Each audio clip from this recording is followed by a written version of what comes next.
Hoy estamos iniciando esta serie de 3 semanas como una mera introducción de lo que será nuestra serie de la familia. Y le hemos titulado ¿Cómo criar a tus hijos? Por cierto que deseamos que no pierdas ningún detalle de esta serie. Sabemos que esta palabra está siendo llevada a través de internet a todo lugar, ¿no es cierto?, hasta los últimos en la tierra. Pero queremos saludar, como siempre, a quienes están viendo este mensaje en la sede de la Avenida San Luis, San Borja, la sede de la Avenida Los Cóndores, en La Molina, también la sede de Piura Norte, allí a 1000 kilómetros al norte del país. Deseamos de todo corazón poder comenzar hoy esta introducción de la apasionante serie que hemos titulado ¿Cómo criar a tus hijos? Porque a modo de introducción, hoy quisiéramos, hermanos, simplemente resolver una disyuntiva. La crianza de tus hijos puede ser una experiencia frustrante o triunfante. ¿Cuántos padres hay aquí? Pueden levantar sus manos. Una inmensa mayoría, ¿verdad? La Biblia dice que el tener hijos es parte de la bendición de Dios. Y somos muy conscientes de esto. Sin embargo, creo que cada día los padres, sobre todo los padres jóvenes, tiemblan frente al desafío de ser buenos padres, de criar a sus hijos de una manera sólida, coherente, que permita más tarde ser agentes de cambio en una sociedad que más bien se desmorona. Por eso, hoy el mensaje solamente tiene 2 puntos, pero detrás de esos 2 puntos están como 2 columnas que nos van a guiar a meditaciones mucho mayores. Y anhelamos que tú puedas tomar notas y poder sobre todo aplicar lo que puedas recibir de la palabra de Dios allí en el seno de tu hogar. La primera parte de la disyuntiva tiene que ver con frustración. Por eso decimos una crianza frustrante.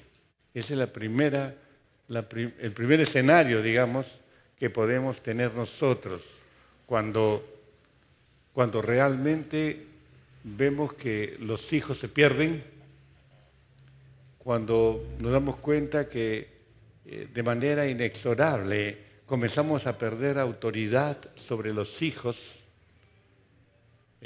y no sabemos literalmente qué hacer. Y llegamos, como dice el argot boxístico, a tirar la toalla. Me contaban de una madre hace unos días que ha dejado a su hija en los Estados Unidos. Y cuando le preguntan, ¿pero por qué la has dejado? Ella dijo escuetamente, porque ya no puedo más. No puedo más con ella, así que la dejé allá. Imagínate lo que tiene que significar para una madre literalmente abandonar a su hija por no poder criarla. Es una tragedia, ¿no te parece? Esta frustración surge básicamente, hermanos, de una triple actitud, con sus variantes, por supuesto. No pensamos ser exhaustivos, pero sí te animamos en esta oportunidad que tú manejes tu Biblia. Vamos a abrir nuestra Biblia en el Evangelio de Marcos, el capítulo 7. Y allí en Marcos 7 vamos a encontrar 3 escenarios muy claritos. Quizás los has leído muchas veces, pero quizás no los has conectado a tu función de papá o de mamá. Lo lees simplemente como una actitud de la religiosidad judía del tiempo de Jesús, pero los que eran adultos en ese tiempo y que comienzan de alguna manera a hacer teología con Jesús, haciéndole un reclamo teológico entre comillas, un día fueron niños. Y el hecho de que como adultos estén confrontando a Jesús el Señor de esa forma, nos muestra cómo estas actitudes conducen a una crianza frustrante. Estoy seguro que ninguno de nosotros quisiera estar en ese camino, por supuesto, ¿no es cierto? Leamos los 4 primeros versículos de Marcos 7. Dice la Escritura allí: se juntaron a Jesús los fariseos y algunos de los escribas que habían venido de Jerusalén, los cuales, viendo a algunos de los discípulos de Jesús comer pan con manos inmundas, esto es, no lavadas, los condenaban. Porque los fariseos y todos los judíos, aferrándose a la tradición de los ancianos, si muchas veces no se lavan las manos, no comen. Y volviendo de la plaza, volviendo del mercado, si no se lavan, no comen. Y otras muchas cosas hay que tomaron para guardar, como los lavamientos de los vasos de beber, de los jarros y de los utensilios de metal y de los lechos.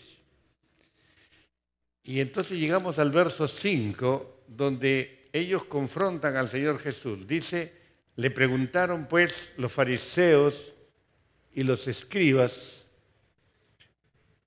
¿por qué tus discípulos no andan conforme a la tradición de los ancianos, sino que comen pan con manos inmundas? Y podríamos perder mucho tiempo o usar mucho tiempo tratando de encontrarle sentido a esta pregunta, porque esos fariseos, esos religiosos, están viendo a los discípulos arrancar frutos del campo y comerlos directamente sin lavarse las manos, y eso era un faltamiento a la tradición de los ancianos. Los ancianos habían creado una interminable lista de mandamientos. Algunos cuentan hasta 623 mandamientos que ellos habían ido acumulando a lo largo de los siglos para, de alguna manera, ordenar toda la vida del pueblo de Dios. Entonces, esto se lo llamaba la tradición de los ancianos. Y basados en esa tradición, ellos le hacen esta pregunta confrontante al Señor: ¿por qué tus discípulos no andan así? ¿Por qué comen con las manos sucias? No era una motivación de salud, sino era una motivación religiosa. Y eso tenemos que recalcarlo. Estaba sintonizándose un programa cristiano y el predicador justamente decía esto: el padre le dice a su hijo, siéntate, y el hijo no se quiere sentar. Y el padre le sigue repitiendo, siéntate, y el hijo no se sienta. Entonces el padre, enojado, toma al muchacho y lo sienta, lo deposita violentamente, así, siéntate. Y el niño se sienta y lo queda mirando al padre con furia. Y el padre dice, ¿por qué me miras así? El hijo le dice, físicamente estoy sentado, pero aquí estoy todavía de pie.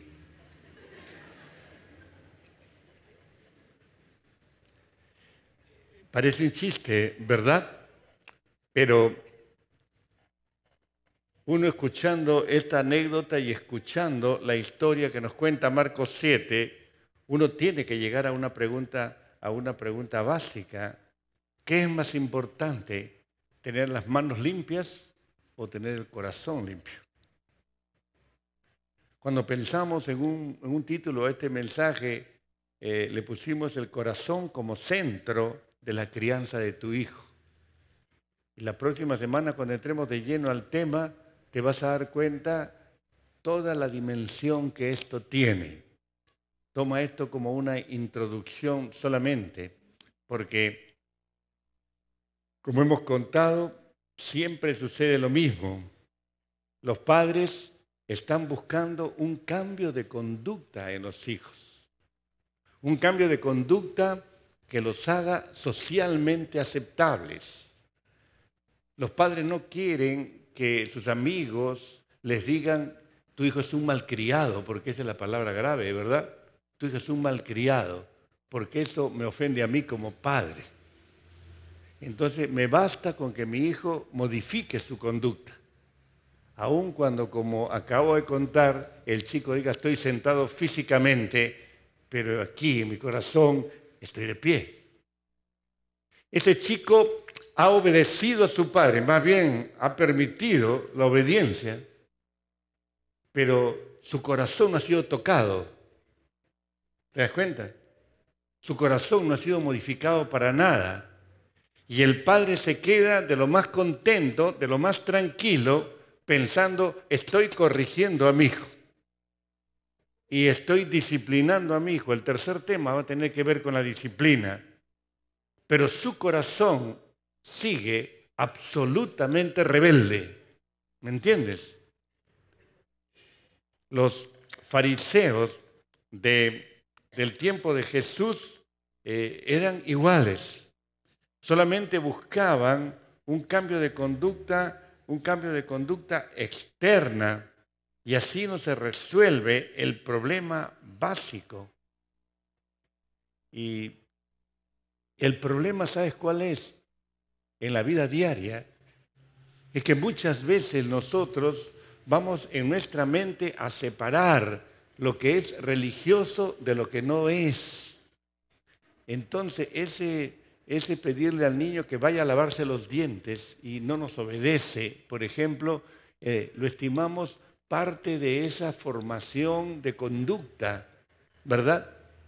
Pero no lo logramos empalmar, no lo logramos ligar a una actitud más interior, una actitud profunda del corazón. Y ahí radica uno de los grandes errores de nuestra crianza.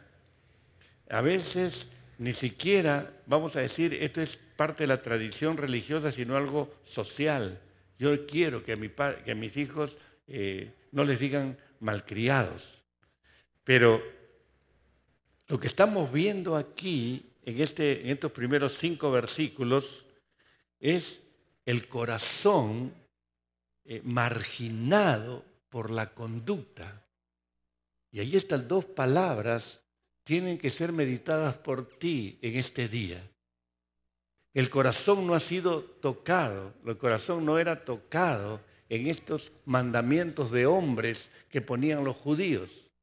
Ellos simplemente se satisfacían con una obediencia externa de la gente a esos mandamientos.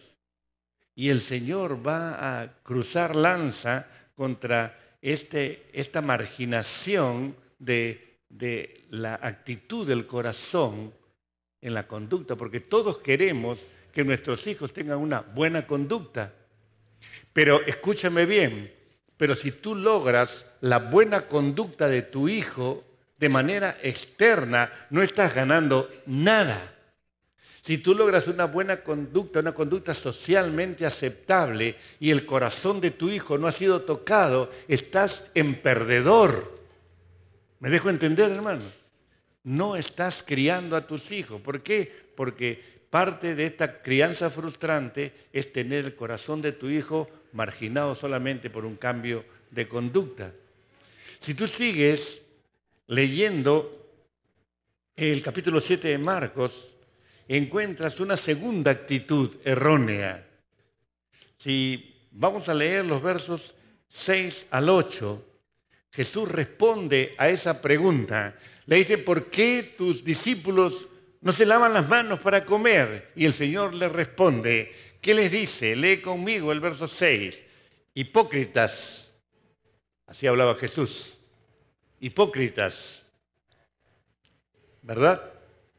Bien profetizó de vosotros Isaías, como está escrito, este pueblo de labios me honra, mas su corazón está lejos de mí, porque dejando el mandamiento de Dios, os aferráis a la tradición de los hombres, los lavamientos de los jarros y de los vasos de beber, y hacéis otras muchas cosas semejantes.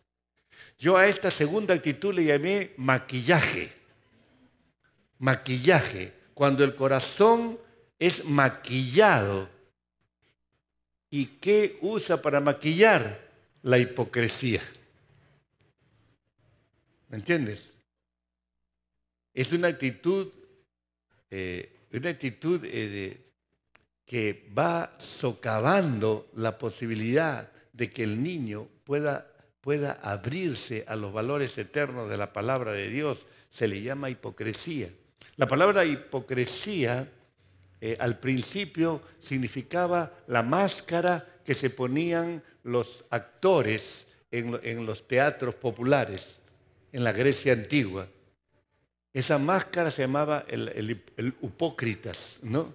De donde viene la palabra hipócrita, porque un solo actor cambiaba de papeles y se ponía la máscara de uno, de otro personaje, y así se llevaba adelante la obra. Pero la palabra evolucionó y después llegó a significar eso que significa ahora, tener una máscara, ¿verdad? Una máscara moral. Pues bien, aquí el Señor le está diciendo a ellos que ellos maquillan el corazón de piedad externa, de tal manera que parezca bueno lo que se hace. Y el Señor pone un muy gráfico ejemplo de maquillaje del corazón. Y tenemos que leer los versos del 9 al 12 para entender al Señor. Lee conmigo. Desde el verso 7, el Señor le ha dicho, hipócritas, bien profetizó vosotros ya, como está escrito, este pueblo de labios me honra, mas su corazón está lejos de mí, pues en vano me honran enseñando como doctrinas mandamientos de hombres. Porque dejando el mandamiento de Dios os aferráis a la tradición de los hombres, y los lavamientos de jarros y todas las cosas demás. Mire el verso 9 con este punzante ejemplo. Bien invalidáis el mandamiento de Dios para guardar vuestra tradición, porque Moisés dijo, honra a tu padre y a tu madre, y el que maldiga al padre o a la madre muera irremisiblemente. Pero vosotros decís, basta que diga un hombre al padre o a la madre, es corbán, que quiere decir mi ofrenda a Dios, todo lo con que yo pudiera ayudarte, y no le dejáis hacer más por su padre o por su madre, invalidando la palabra de Dios con vuestra tradición que habéis transmitido, y muchas cosas hacéis semejantes a estas. Eso es lo que estaba diciendo. Los maestros judíos habían inventado el maquillaje perfecto, corbán. ¿Qué significaba corbán? Significaba mi ofrenda a Dios. ¿Y cómo lo usaban o cómo enseñaban los rabinos a usar el corbán? Muy sencillo. Un hombre tenía bienes, había sido prosperado en la vida y entonces ofrendaba todo lo que tenía para el culto a Dios. Era una ofrenda a Dios, era un corbán. ¿Me dejó entender? Y entonces tenían a sus padres ancianos y necesitados y ellos decían, padre, querría de verdad ayudarte, pero no puedo porque no tengo nada, porque todo lo que yo tenía lo he entregado como corbán a Dios. Así que eso ya no es mío, qué lástima que no pueda ayudarte. Pero los maestros judíos hacían algo, permitían al hombre usar sus bienes hasta que se moría. Y cuando se moría, pasaban a ser parte de la tesorería del culto. O sea que el tipo vivía a sus anchas, usufructuando todas sus riquezas y no le daba a los padres. Había maquillado la piedad. ¿Me entiendes? El Señor le dice, ustedes han invalidado, y la palabra la repite en el verso 13.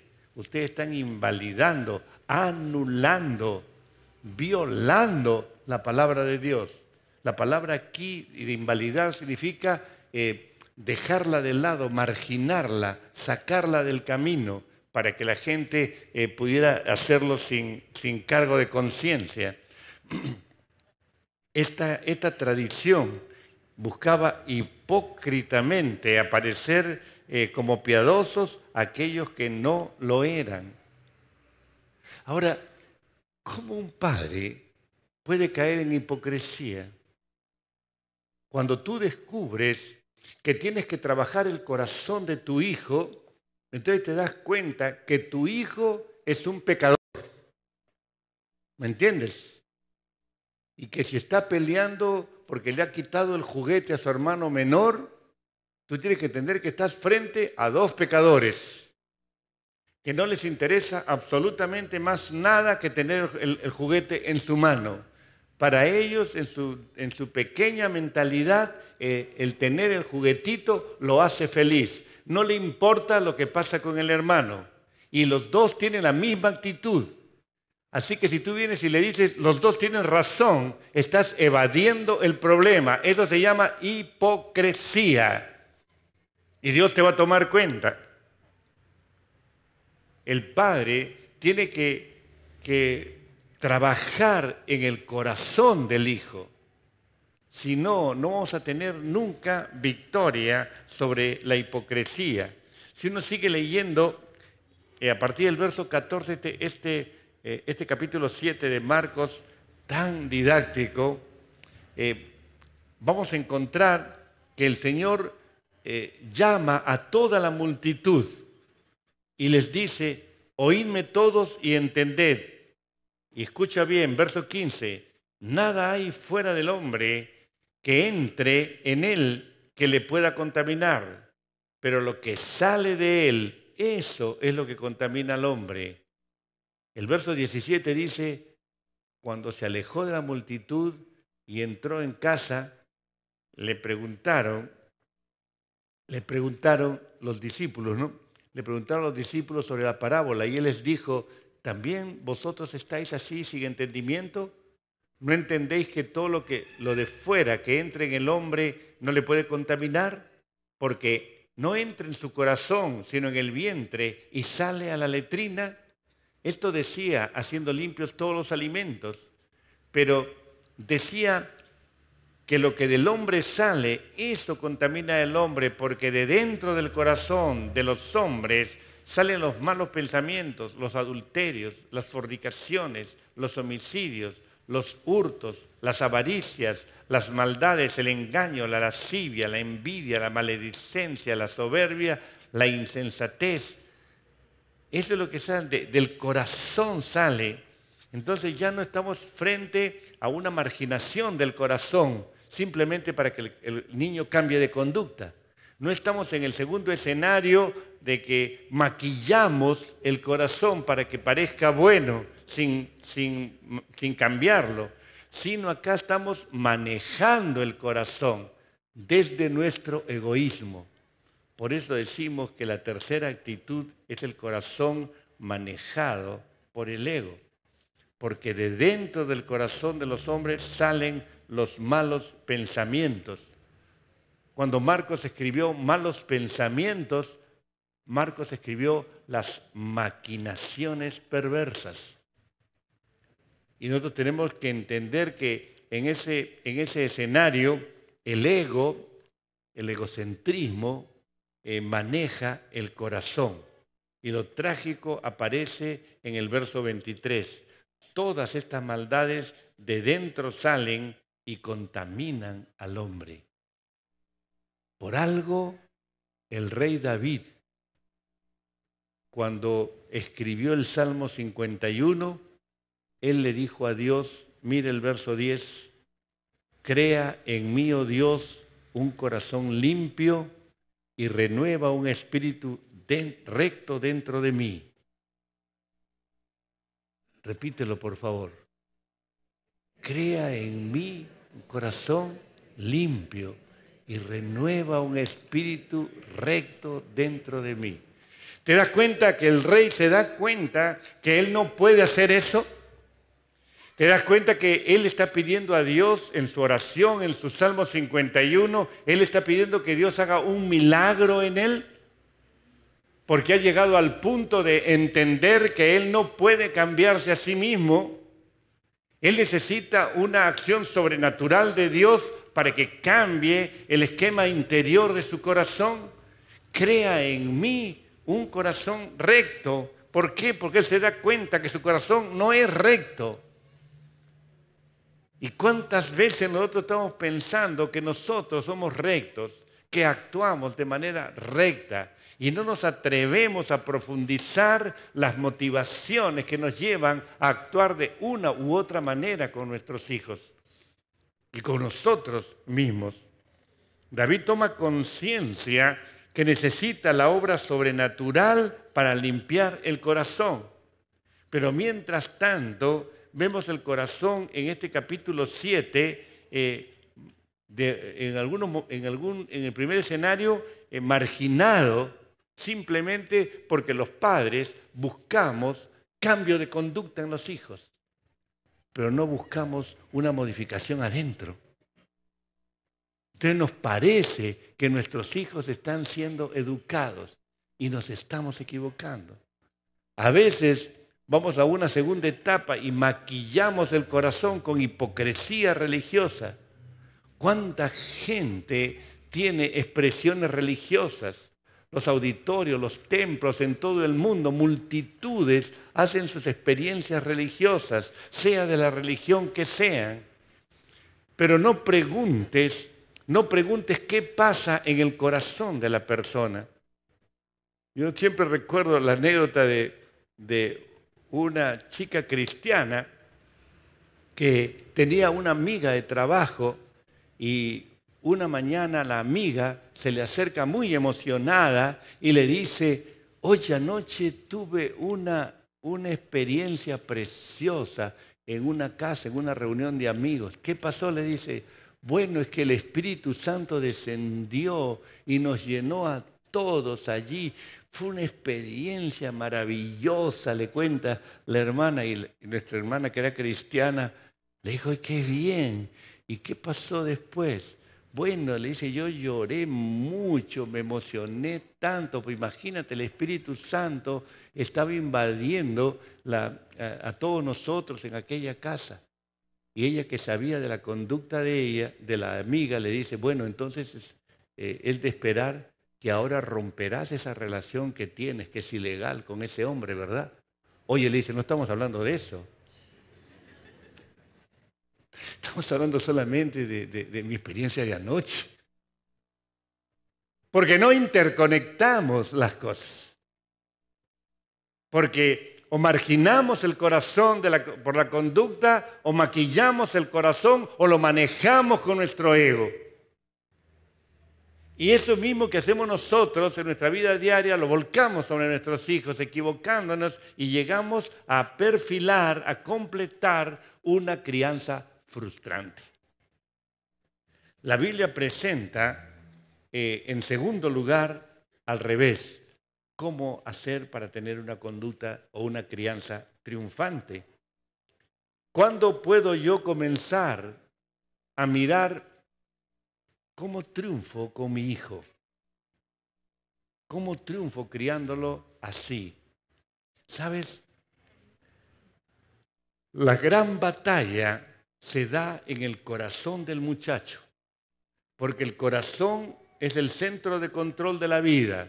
El corazón refleja la vida. Y el libro de Proverbios muestra la verdadera crianza triunfante que se logra en el corazón de tu hijo. Si hoy tú puedes tomar escuchando lo que ocurre en Marcos 7, tú puedes decir, yo rechazo a partir de hoy solamente buscar un cambio de conducta en mi hijo con independencia de su corazón. Si tú rechazas eso en tu mente y se lo dices al Señor, está dando un paso adelante. Si tú le dices, Señor, yo hoy tomo la decisión de rechazar toda forma de hipocresía religiosa que no haga que mi corazón sea cambiado, entonces está dando un paso adelante. Si tú, en tercera instancia, dices, se acabó el manejo del ego, no quiero que mi egoísmo maneje mi corazón, quiero que Cristo maneje mi corazón, está dando un paso adelante. Entonces recién puedes ver que la tarea fundamental del Padre es pastorear el corazón de tu hijo. En Proverbios, el capítulo 4, abre tu Biblia por favor, a partir del verso 20, encontramos un plan estratégico que quiero dejarte. Es un plan estratégico de 3 puntos. Fácil de acordarse. Los 3 puntos comienzan con M de mamá. Y tú puedes tomar nota y hacer tu plan estratégico a partir de hoy mismo. En primer lugar, tienes que fijarte una meta, ¿verdad? Porque no existe plan estratégico sin metas, ¿verdad que sí? Ahora bien, si tú abres Proverbios capítulo 4, de los versos 20 hasta el 22, te vas a dar cuenta que lo que tú tienes que lograr es la atención de tu hijo. Tienes que lograr que tu hijo te atienda. Mira lo que dice 4:20. Hijo mío, está atento a mis palabras, inclina tu oído a mis razones, no se aparten de tus ojos, guárdalas en medio de tu corazón, porque son vida a los que las hallan y medicina a todo tu cuerpo.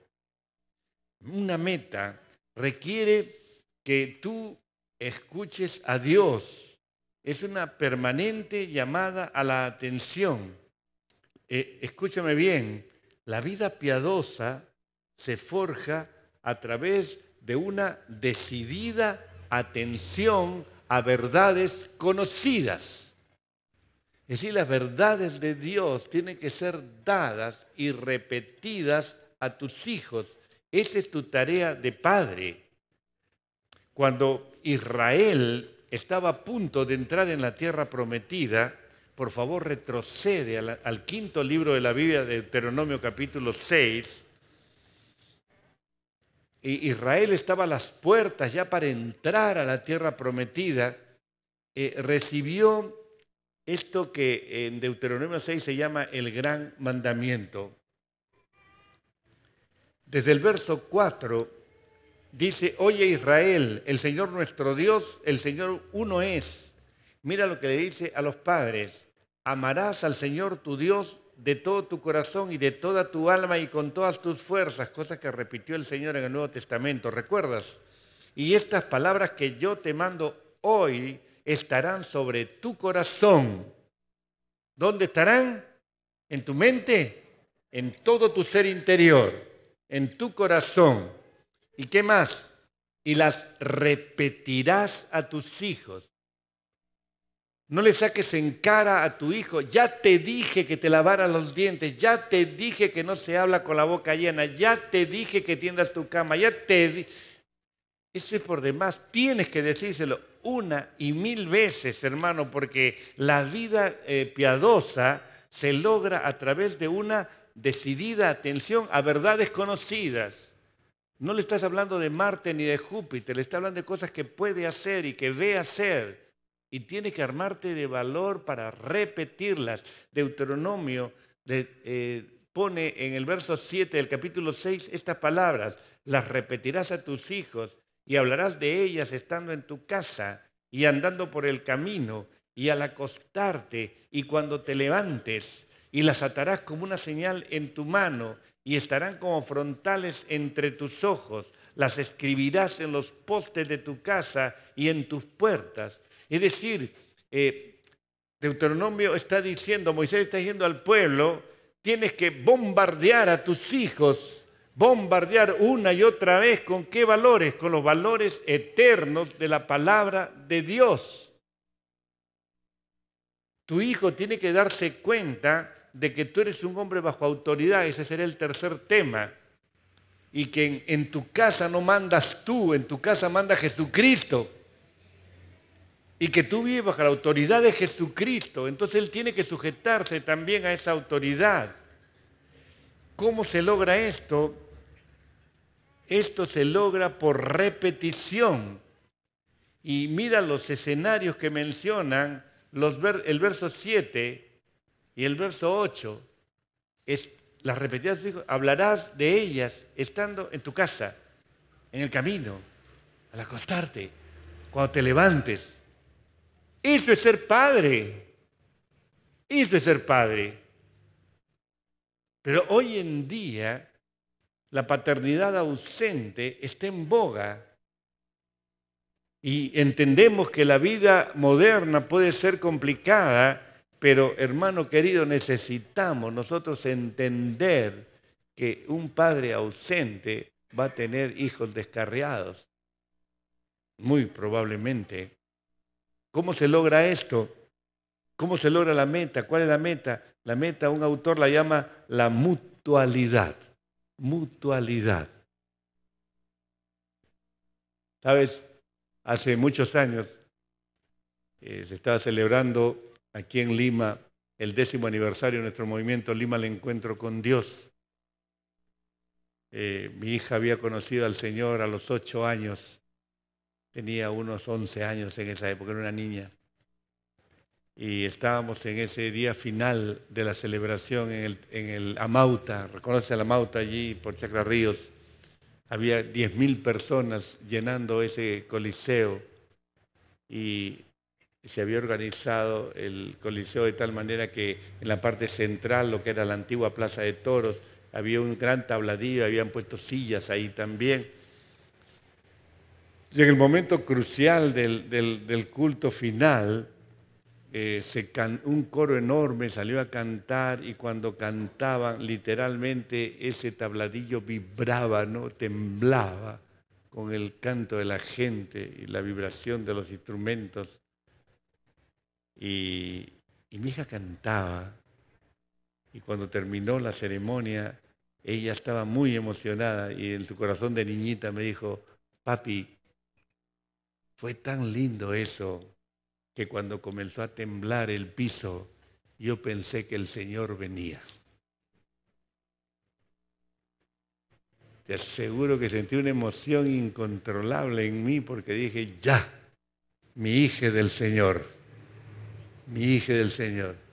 Ya no solamente pues, estaba instruyéndola, sino había un lugar para compartir con ella, había una mutualidad, ya podía ir de ida y de vuelta ese compartir con ella. Mientras tú no tengas eso, tu meta no ha sido lograda, hermano. Tu hijito se puede inclinar y orar antes de comerse ceviche ahí. Y tú crees que ya es creyente porque dice 3, 4 palabritas de Jesús. No te equivoques. El Señor dijo, por sus frutos los conoceréis. Y el niño tiene que mostrar eso. Y esa mutualidad está allí. Necesitas tu atención, necesitas mucha paciencia, necesitas involucrarte con tus hijos, no huir de ellos. Pero recuerda que estás construyendo vidas, no máquinas que reaccionan frente al mundo.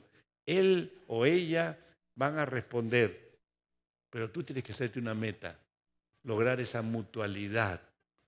No solamente una conducta socialmente aceptable, no solamente corregir conducta. Eso en cuanto a la meta. En segundo lugar, el modo. Vale decir la estrategia que vas a usar. Si tú sigues leyendo Proverbios, el capítulo 4, y llegas al verso 23, es un verso que los cristianos amamos mucho. Dice, sobre toda cosa guardada, ¿guarda qué cosa? Tu corazón, porque de él mana la vida. Es bien interesante cómo la Biblia de Jerusalén traduce este versículo. Por encima de todo cuidado, cuida tu corazón. es mucho más claro, ¿verdad?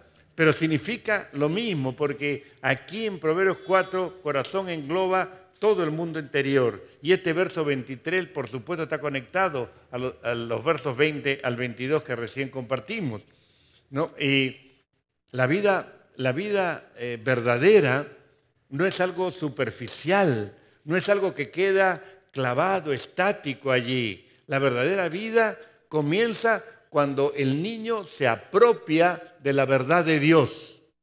Allí comienza verdadera vida, cuando el niño logra apropiarse de la verdad de Dios. Y entonces surge ese manantial, porque dice que sobre toda cosa guardada, guarda tu corazón, porque de él mana la vida, como un manantial. Y eso no es solamente para cuando está frente a un plato de comida o cuando está aquí, es para llevarlo a todo lugar. ¿Por qué? Porque en su joven corazoncito hay un nuevo enfoque. ¿Me entiendes? Y ese es el modo, esa es la estrategia que tenemos que usar. No se trata, hermanos, de que tú mejores la conducta de tu hijo. El nuevo pacto que la Biblia anuncia, ya lo anunciaban los profetas del Antiguo Testamento como Jeremías, sobre Ezequiel, por ejemplo, en el capítulo 36, Ezequiel dice en los versos 26 y 27, os daré corazón nuevo y pondré espíritu nuevo dentro de vosotros y quitaré de vuestra carne el corazón de piedra y os daré un corazón de carne y pondré dentro de vosotros mi espíritu y haré que andéis en mis caminos, guardéis mis preceptos y los pongáis por obra. Hermano, no se trata de que el corazón de tu hijo se mejore. No se trata de que el corazón de tu hijo sea mejor. No sirve el corazón de tu hijo. El corazón de tu hijo necesita lo mismo que tú necesitaste en tu oportunidad. Necesita cirugía espiritual. Y mientras no se dé ese cambio de corazón, no vas a ganar absolutamente nada. El Señor Jesucristo en Juan 7 dice en los versos 37 al 39 que en el último día de la fiesta Jesús se puso de pie, alzó la voz diciendo, si alguno tiene sed, venga a mí y beba. El que cree en mí, como dice la Escritura, de su interior correrán ríos de agua viva. Esto dijo del Espíritu Santo que habrían de recibir los que creyesen en él. Jesús ya estaba anunciando en el Nuevo Testamento de manera absoluta su enseñanza, la venida del Espíritu Santo al corazón humano. Y es entonces cuando se da ese cambio de corazón que pasamos al tercer punto estratégico, que yo llamo la muestra. Esa muestra es un plan diario. Mira los versos 24 y hasta el 27 en Proverbios 4. Aparta de ti la perversidad de la boca, aleja de ti la iniquidad de los labios, tus ojos miren lo recto, diríjanse tus párpados hacia lo que tienes delante, examina la senda de tus pies y todos tus caminos sean rectos, no te desvíes a la derecha ni a la izquierda, aparta tu pie del mal. Y eso es lo que está diciendo. Esto ya tiene que ver con la vida diaria de alguien que ha cambiado su corazón, alguien que ha tenido su cirugía espiritual, porque los pensamientos generan las palabras.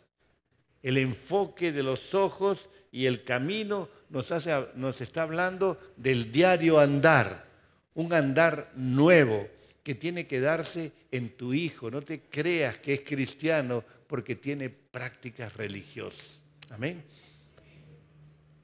Tú escoges qué tipo de crianza le vas a dar a tu hijo. Una crianza frustrante o una crianza triunfante.